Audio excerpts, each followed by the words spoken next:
की ओर। पाताल भुवनेश्वर महिमा का जिक्र पुराणों में भूतल के सबसे पवित्र क्षेत्र के रूप में आता है। भुवनेश्वर का पूजन कर अश्वमेघ से 1000 गुना फल प्राप्त होता है। भारत वर्ष के खंडों में जो अनेकों शिवलिंग हैं, वे सब पाताल भुवनेश्वर के समीप विद्यमान हैं। यहाँ के दर्शन केदार से सहस्त्र गुणित और वैद्यनाथ से भी कोटि गुणित फलदायी कहे गए हैं। स्वयं स्कंद पुराण का यह श्लोक इस बात की ओर इशारा करता है। सहस्त्र गुणित पुण्य केदार मुनि सतमहा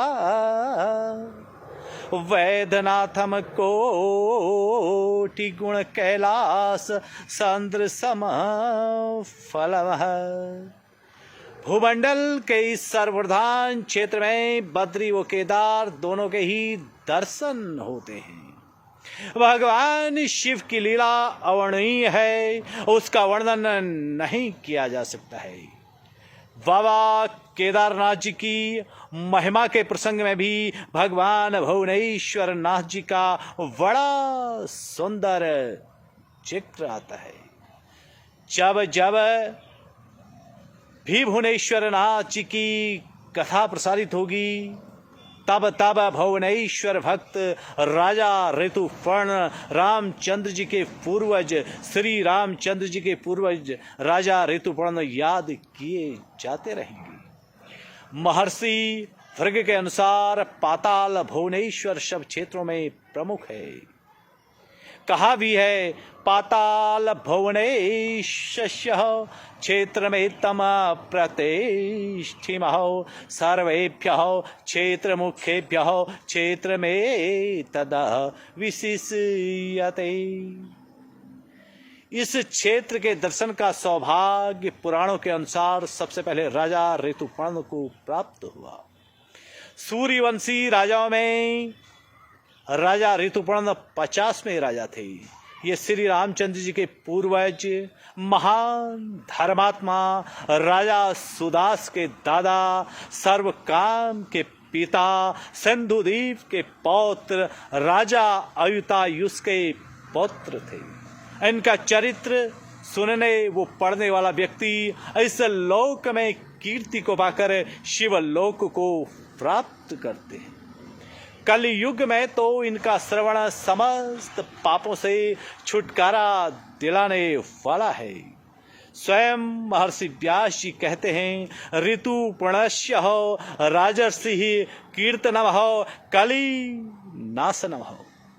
पाताल भुवनेश्वर की कथा के सार में कहा जाता है, भगवान श्री भुवनेश्वर की पूर्ण श्रद्धा भाव से पूजा आराधना करने से बड़े बड़े ऋषि मुनि, त्यागी, तपस्वी, यक्ष, गंधर्व तथा देवता गण तो धन्य हुए ही थे। अनेकानेक राजा महाराजा भी भुवनेश्वर की कृपा से मुक्ति धाम के अधिकारी बने। पौराणिक ग्रंथों में उक्त सभी के त्याग, तप, भक्ति तथा मुक्ति के अनेकों प्रसंग आते हैं। ऐसा ही एक प्रसंग महाराजा नल को लेकर आता है। कथा प्रसंग के अनुसार राजस्थान स्थित पुष्कर नरेश नल चौपड़ खेलने के अत्यधिक शौकीन थे। वह अयोध्या नरेश तथा भगवान श्री रामचंद्र जी के पूर्वज राजा ऋतुपर्ण के साथ अक्सर चौपड़ खेला करते थे। दोनों के बीच गहरे आत्मीय संबंध थे। व्यक्तिगत समस्याओं के साथ साथ राजकाज के मामलों में भी दोनों परस्पर मिलकर विचार मंथन कर एक परम मित्र की भांति एक दूसरे को सहयोग करते थे। कहा जाता है कि एक बार राजा नल ने अपने राज्य में चौपड़ के खेल का विशाल आयोजन कराया, जिसमें देश भर के बड़े बड़े राजाओं ने हिस्सा लिया। परंतु अपने राज्य के कार्यों में व्यस्तता के चलते राजा ऋतुपर्ण इस आयोजन में भाग नहीं ले सके। चौपड़ के इस खेल में राजा नल अपनी अकूत धन संपत्ति के पश्चात सारा राजपाट भी हार गए। इतना ही नहीं, अंत में वह अपनी प्रिय रानी दमयंती तक को हार गए। अपनी इस शर्मनाक हार से राजा नल को अत्यधिक आत्मग्लानि हुई। हर तरह से वह घोर विपदाओं में घिर गए। पत्नी, धन, वैभव, ऐश्वर्य, राजपाट सब कुछ गंवाने के बाद वह एकदम अकेले हो गए। मरता क्या नहीं करता। आत्मग्लानि से पीड़ित, दुखी तथा असहाय होकर अंततः उन्होंने अपने मित्र राजा ऋतुपर्ण के पास जाने का मन बनाया। फिर क्या था, वह महाराज ऋतुपर्ण के पास पहुंचे और अपनी व्यथा का वृतांत सुनाते हुए निवेदन किया, हे राजन, मुझे हिमालय के सघन वनों में ले चलिए, जहां मुझे आत्मिक शांति प्राप्त हो सके। ऐसे घनघोर वन में छोड़ आइए जहां रानी दमयंती भी मुझे न ढूंढ सके और मैं अपने पाप का प्रायश्चित कर सकूं। मित्र को आत्मग्लानि की अवस्था में देखकर इसके बाद राजा ऋतुपर्ण राजा नल को रथ में बिठाकर हिमालय की ओर चल पड़े। कहा जाता है कि चलते चलते हुए जब दारुका वन क्षेत्र में पहुंचे तो भरी दोपहरी में उन्हें एक अलौकिक हिरन दिखाई दिया। उन्होंने सैनिकों को आदेश देते हुए कहा कि जिसकी ओर से हिरन भाग निकलेगा उसे मृत्यु दंड दिया जाएगा।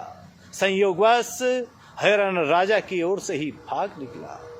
लाचार राजा ने सैनिकों के साथ हिरन का पीछा किया। रात्रि होने को आ गई, हिरन को नहीं ढूंढ सके। अंत में थक हार कर राजा ऋतुपर्ण वापस आ गए और सो गए। कहा जाता है कि स्वप्न में वही हिरन अद्भुत आभा के साथ प्रकट हुआ और बोला, हे राजन, मेरा पीछा करना छोड़ दो, मैं कोई मामूली हिरन नहीं हूं। एकाएक राजा चेतन हो गई और बोले, आप जो भी हैं मुझे दर्शन देकर कृतार्थ करें। मैं सूर्यवंशी हूं, अन्यथा मैं अपने प्राण त्याग दूंगा। तब उनके कानों में दिव्य स्वर गूंजे, हे राजन, आप मुझ तक पहुंचना चाहते हो तो सर्वप्रथम इस क्षेत्र के क्षेत्रपाल की आराधना करो, वही मुझ तक पहुंचाने का मार्ग बता सकते हैं। प्रातः काल होते ही राजा ऋतुपर्ण ने सैनिकों को वापस भेज दिया और राजा नल के साथ क्षेत्रपाल की आराधना आरंभ कर दी। 6 माह की घोर तपस्या के बाद क्षेत्रपाल प्रकट हुए और प्रसन्न होकर बोले, इस घनघोर वन में एक अलौकिक गुफा है जहां भगवान शंकर 33 कोटि देवताओं सहित विराजमान हैं। स्वयं शेष नाग जी वहां के रक्षक हैं। हे राजन, जिस अद्भुत हिरन को आपने देखा वह स्वयं भगवान शंकर थी। मैं आप दोनों को शेष नाग जी तक पहुंचा देता हूं। वह मनुष्य देहधारी को गुफा के भीतर प्रवेश नहीं करने देते हैं। सर्वप्रथम आपको वहां विनय पूर्वक श्री शेषनाग जी से अनुमति लेनी होगी। ऋतुपर्ण के साथ राजा नल ने गुफा के भीतर प्रवेश किया। क्षेत्रपाल जी के सम्मुख पहुंचकर क्षेत्रपाल जी ने शेषनाग जी के सम्मुख पहुंचाकर क्षेत्रपाल जी अंतर्ध्यान हो गए। शिव सेवा में तल्लीन शेषनाग से राजा ऋतुपर्ण व राजा नल ने प्रार्थना की, किंतु शेषनाग जी ने जरा भी ध्यान नहीं दिया। तब दोनों राजाओं ने शेषनाग जी की आराधना करी। कई दिनों तक निराहार निर्जल भक्ति के बाद भगवान शेषनाग जी प्रसन्न हुए और दोनों राजाओं को दिव्य चक्षु प्रदान करने के साथ ही अपने फनों में बैठाकर पूरे पाताल का भ्रमण कराया। चारों धामों सहित चारों युग तथा भगवान भुवनेश्वर के दर्शन कराए और अंत में राजा ऋतुपर्ण को यश कीर्ति युगों युगों तक अमर रहने का वरदान दिया तथा राजा नल को अपार संपत्ति तथा राज्य पुनः वापस मिलने का वरदान देकर विदा किया। शेषनाग जी ने यह भी कहा कि यह रहस्य सदैव गोपनीय रहे, इसके भंग होने की स्थिति में तत्काल तुम्हारी मृत्यु हो जाएगी। दोनों राजा प्रसन्न चित अपने राज्य में चले आए। सच्ची मित्रता के लिए किए गए त्याग से राजा ऋतुपर्ण व राजा नल अपने राज्य को एक कल्याणकारी व खुशहाल राज्य बनाने में मग्न हो गए। दिव्य चक्षुओं से युक्त होने के कारण वह अक्सर चमत्कारी क्रियाकलाप कर दिया करते थे, जो महारानी के लिए अत्यधिक अचंभित करने वाली घटनाएं थी। नित्य प्रति असंभव को संभव कर देने वाली क्रियाओं से रानी इस रहस्य को लेकर हमेशा सोचते रहती थी।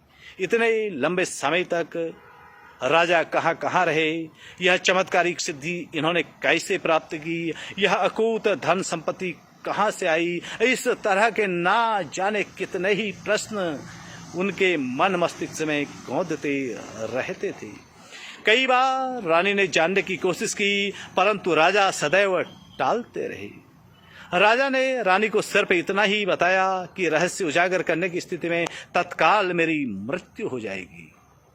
रानी इसे एक परिहास समझती रही। एक दिन रानी रहस्य को जानने को बहुत अधिक हठ कर बैठी।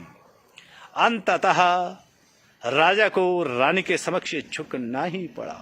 उन्होंने संपूर्ण वृतांत सुना दिया। इसी के साथ राजा नल के प्राण बढ़ गए। रानी को अपनी जीत पर बड़ा पछतावा हुआ। राजा की अंतिम क्रियादि कर्म के पश्चात वह अपने पुत्र आशुतोष के साथ उस स्थान की खोज में निकल पड़ी।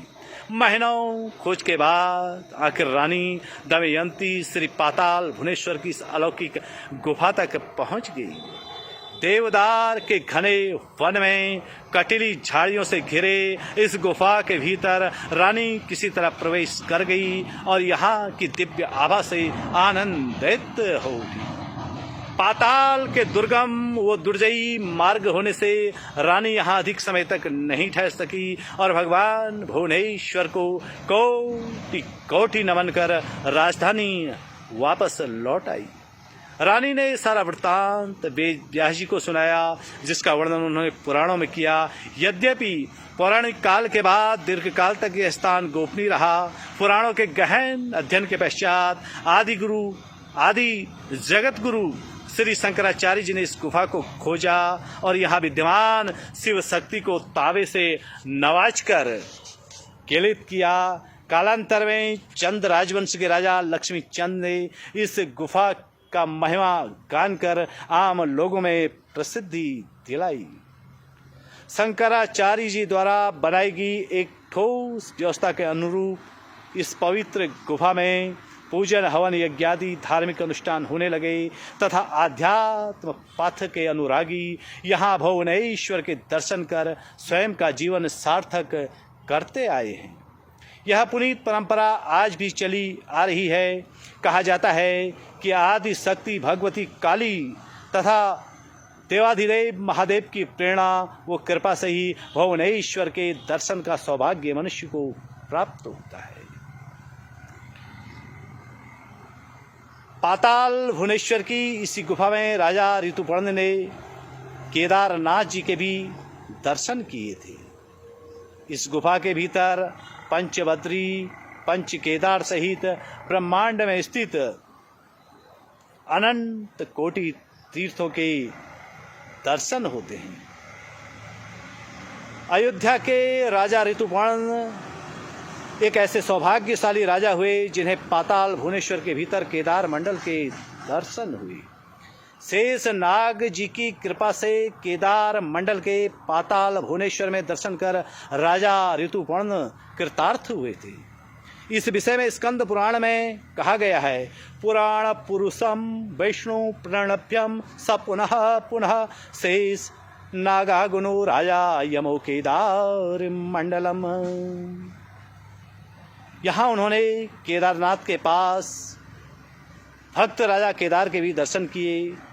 सम पूज्य हो तत्र केदार हो। पाताल भुवनेश्वर महात्म्य में केदार मंडल का जिक्र बड़े ही श्रद्धा भाव से आता है।